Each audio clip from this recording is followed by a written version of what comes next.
ነት መጠኑ ነው። ሰሞኑን በነቢይ መሰረት አገልግሎት ዙሪያ ልጁ ህይወቱ አለፈ፣ ወደ ጌታ ሄደ፣ ይሄ ስህተት ነው የሚለው ዜና እጅግ ተሰራጭቷል።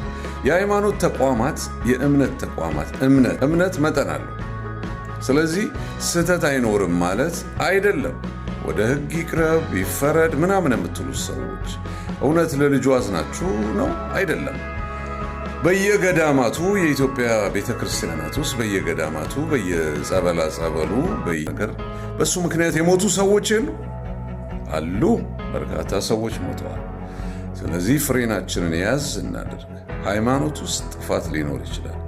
በእውነት ግን የእግዚአብሔር ሰው ነቢይ መሰረት በሱ አገልግሎት ከዚህ በፊት ብዙ ሰዎች ከካንሰር አልተፈወሱ። ብዙ ሰዎች ሊሞቱ ጥቂት ቀን ቀርቷቸው ከሞት አላመለጡም በሱ ትንቢት።